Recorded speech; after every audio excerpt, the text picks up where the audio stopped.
kilid. Welcome to our life in Korea. Simple life, farming, and family. Subscribe and join us. Hello mga kabisdak! Welcome back to our channel. Today po is Friday, May 1st, 2026. Wala pong pasok sa LE, wala po kaming trabaho. Pero ang May 1st talaga, Labor Day siya mga kabisdak, pero it's not a public holiday.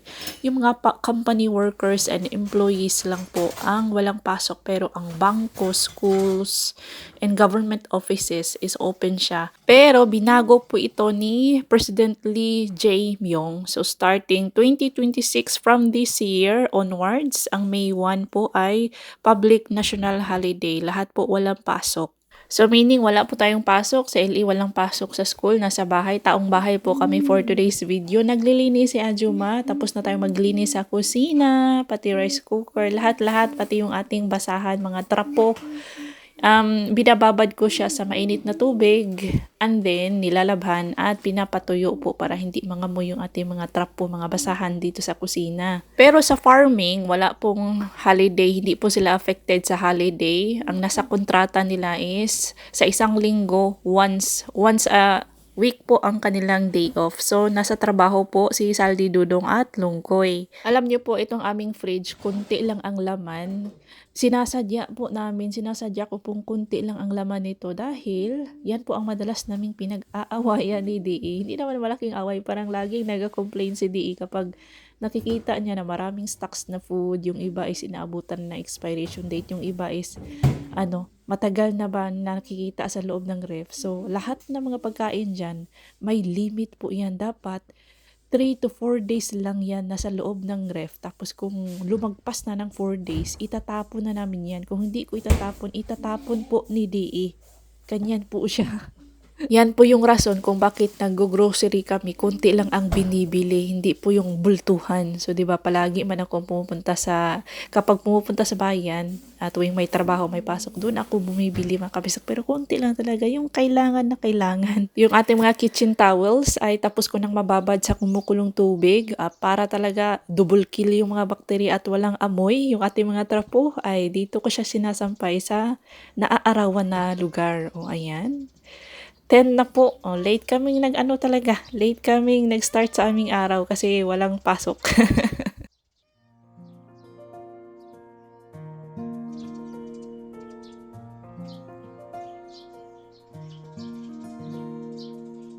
Update po tayo sa ating mga indoor plants, ang ating peace lily. Meron na siyang bagong flower. Magwa 1 month na to sila kasi binili natin to last April 8 nung dumating ang 3 itlog. So, sa May 8, magwa 1 month na sila at tingnan nyo po ang ating umbrella plant. Parang mamamatay, na siya. Wala na siyang kabuhay-buhay guys, nalanta, natuyo, tapos nagsilaglagan yung mga dahon ba. Ewan ko kung anong problema dyan. Sinunod ko naman ang sabi ng seller na 3 times a month lang po siyang diligan. Itong rubber plant, same, 3 times a month. Sinunod ko talaga.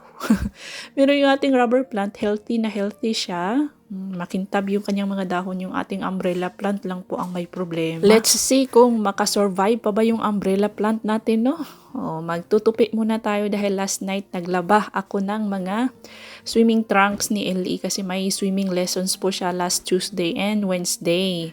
Ito mga medyas ni LE, tapos mga towels na puti, yung mga damit na puti, isinihiwalay. Hindi ko po yan winawashing. Hinahandwash ko po yan. Binababad ko ng isang gabi. Tapos kinaumagahan is hinahandwash ko. Ganyan. Tapos dinadryer ko na lang siya guys. And dito ko pa rin siya sinasampay sa loob kasi medyo malamig pa man sa labas. Pero pag may araw sa labas, nilalabas ko rin sila para maarawan. The best pa rin talaga ang maarawan para walang amoy kulob. Dahil kahit na nag-fabcon ka mga kabistak, minsan talaga may amoy kulob siya. Siguro hindi yung aking binibiling fabcon, hindi effective. Lahat po ng medyas ni LE, pambahay man o pang school, ay puti po yan lahat. At gusto ko na puting-puti sila, opo, para neat and clean po si LE pumasok sa school. So, ayan, naga-breakfast na yan. Late breakfast at ang gusto niya is pancake. O, pancake talaga yan. Pancake at gatas or maligamgam na tubig or juice. O, yan po ang hilig ni LE. Tapos, ito na, tinuturuan ko na naman siya. Tinitrain ko siyang magluto ng pancake with kiss pa yan. O.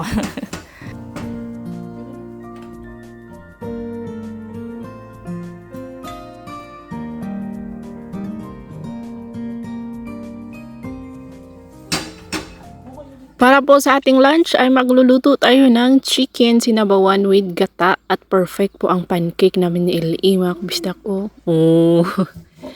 Etong ginataang manok is Bisaya dish ito mga kabisdak, tinatawag naming halang-halang. I'm sure nakita nyo na po akong nagluto nito kasi paulit-ulit ako nagluto nito last year. Kung nakasama ko po ang aking mga Pinoy cousins or aking mga Pinoy brothers, yung ating mga workers sa farm, ay nagluluto ako madalas nito, mga Pinoy dish para sa kanilang pananghalian. Ito yung kagandahan kapag may tanim tayo, may munting garden tayo kasi parang nag-shopping lang tayo sa labas ng ating bahay ba. Dito po sila dudong, nasa tapat po sila ng ating bahay. Nagtatanim sila ng chili farm kina Yol Apa. Bukas naman po ang schedule ng ating chili planting sa ating farm.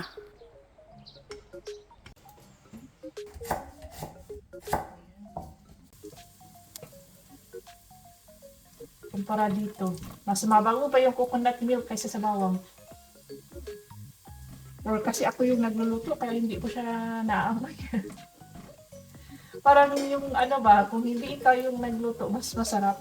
Kumpara sa yung ikaw mismo na nagluto at tumikim, kumain ng niluto mo is hindi siya masarap masyado guys. Yan yung napansin ko. Nag-brown na po ang ating mga garlic. Ang ganda na nila, nag-brown na.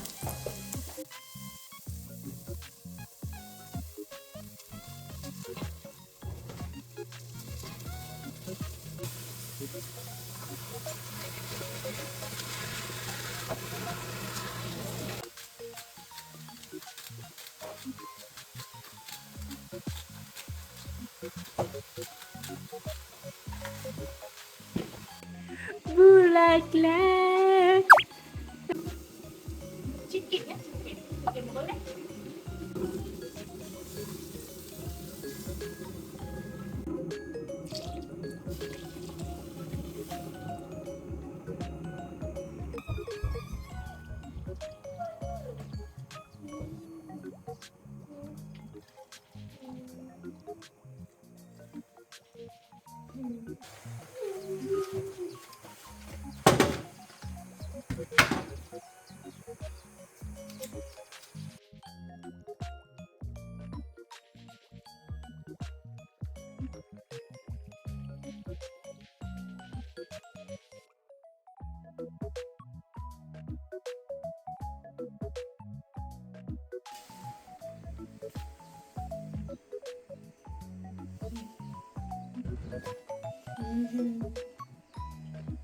Ito pong halang-halang na manok ay mas masarap kung lagyan mo siya ng hambubuena. Sa amin tinatawag na hambubuena. Sa English ay I think tinatawag niyang peppermint.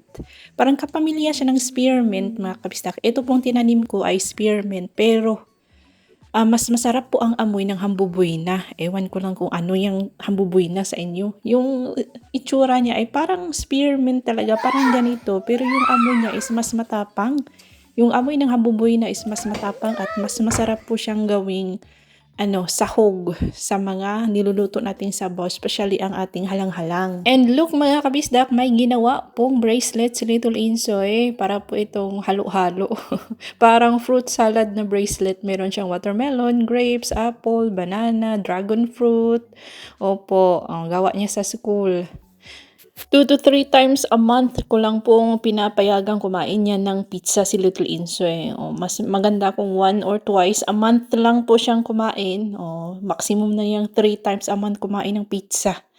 Tapos, eto na, malapit na pong maluto. Hinuli ko pong nilagay ang ating mga dahon-dahon, yung spearmint at saka spring onions. Opo, and then ready na po itong ating halang-halang na manok. Ang asin po namin dito, may tatlong klase po kami ng asin. Ito po ang pink salt, ito ang rock salt. Ito naman is hindi ko alam, basta asin daw yan. Brown po ang kanyang kulay. Brown na pino. At hindi siya masyadong maalat. Unlike dito sa ating rock salt.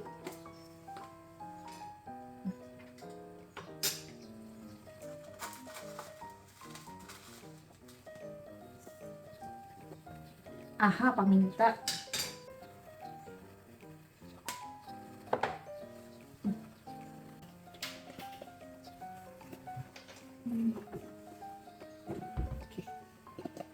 Almost ready na po ang ating sabaw. Belated happy birthday pala kay Mama Maribel kahapon, May 1st. Belated happy birthday, Mama Maribel. And advance happy birthday to Mama Corazon on May 4. Advance happy birthday din po on May 4 to Sis Wendy. Shout out to Mama Beverly, Jessa, BM, Muriel, Tutoy at Beckham. Hello to Ruby Ignacio in Pangasinan. Dahil late breakfast man si LE. Hindi pa po siya ready for lunch. Hindi pa siya, guys. Ayaw pa niyang kumain ng lunch. Ako na lang muna.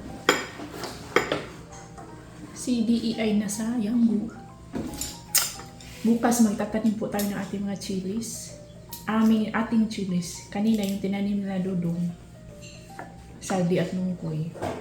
Nasa Yanggo po si DE, bumibili ng aming mga kakailanganin bukas para sa pagtanim ng mga chilies. Si Saldi Lungkoy at si Dudong naman ay kumakain na po. Hindi ko na binlog sila habang kumakain para ayaw ko madisturbo ang kanilang ang lunch. Ayan na. And then, umuwi na si DE. Saglit lang po siya sa Yanggo. Sige. Apa mo saso?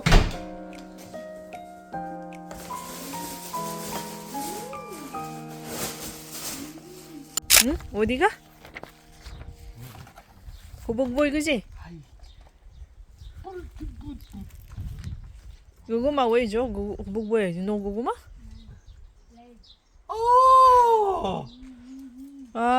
You're in love with 호복보이 구만.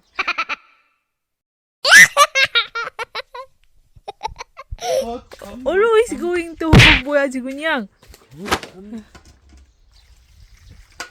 Inaasar ko lang po yan si DE na baka na-in love na siya kay Hubugboy kasi palagi pong pumupunta doon.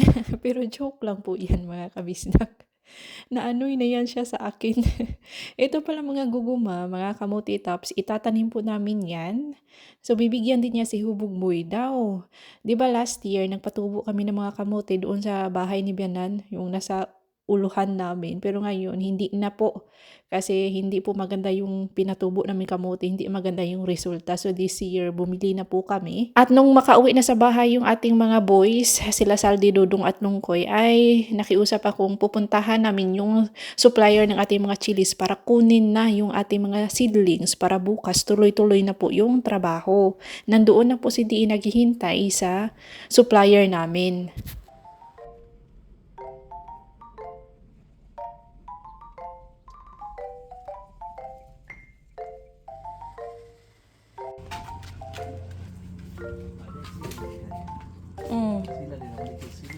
Maligja ni sila sidling.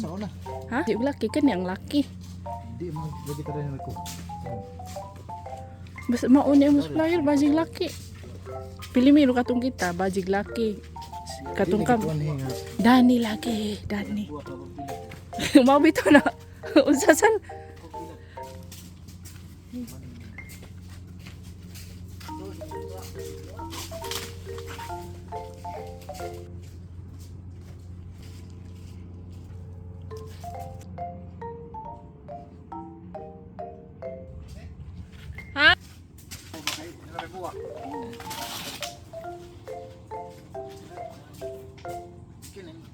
Dari kalujo, pikas. Ana buta.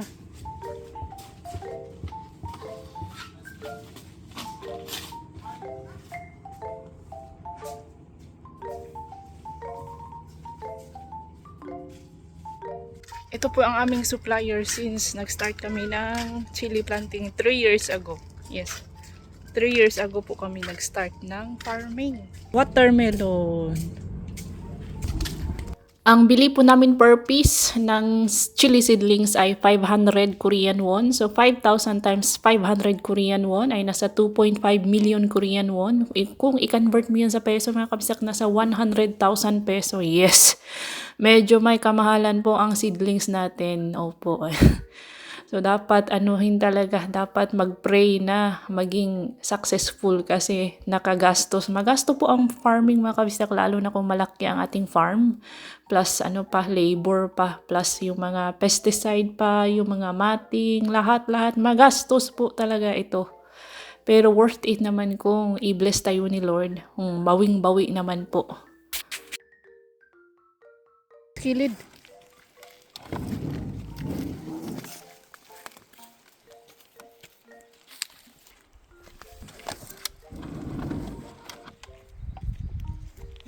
I hope and I pray, we pray that this year maging successful po ang ating chili planting. O, gabayan sana ay gabayan tayo ni Lord dahil kung wala si Lord mga kapisak ay wala po tayong walang blessing.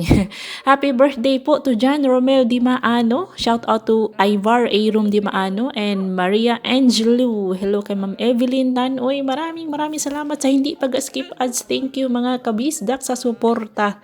So ito na, after ng aming paghakot ay dito kami nag-lunch sa sentro ng aming barangay. Samgyupsal for today's dinner. Dinner pala, hindi lunch. Dinner, kain mga kabisdak. Rice.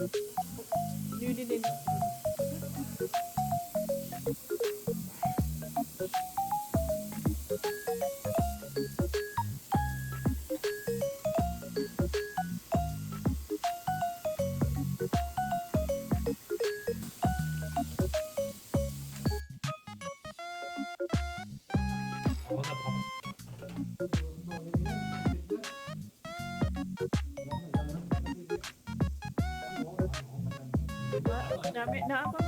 They're juicy.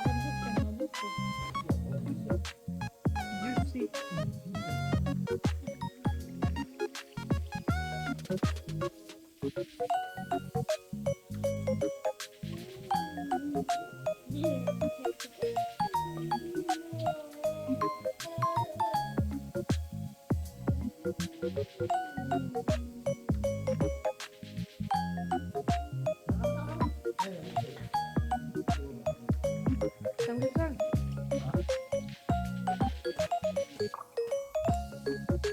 Umajo ba? Umajo. 맛있었어? Wala. Sige lang. Highlight pa na. Lukod. Kamila. Lukod.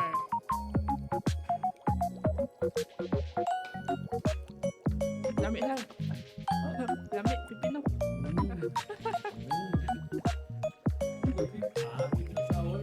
Sour na ka. Tanggal na. Hapdos.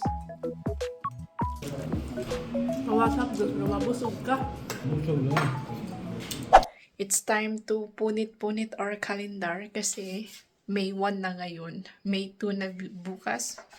May 1st po today. Ayan. Nakauwi na kami sa bahay and alam niyo, napansin ko kapag kumakain kami ng samgyupsal sa mga samgyupsal restaurant is masarap yung karne ng baboy, masarap yung pork belly. Pero kapag magsasamgyupsal kami dito sa bahay, yung homemade, bibili lang ng pork belly sa supermarket, tas dito namin kakainin yung sa bahay lang na samgyupsal ba. Iba po yung lasa, ewan ko ba. Mas masarap po kumain sa restaurant. Mas masarap yung, mas juicy, mas malasa yung kanilang pork belly kaysa sa yung mga nabibili namin sa supermarket. Siguro hindi lang kami marunong pumili ng karne. Siguro. Nabusog kami mga kabistak at masarap din po ang kanilang mga panchan, yung mga side dish nila. And that's all for today's video. Salamat po sa palaging panood mga kabisdak. If you enjoyed this episode, please like, comment, share, hype, and subscribe. See you on our next video. Ingat lahat!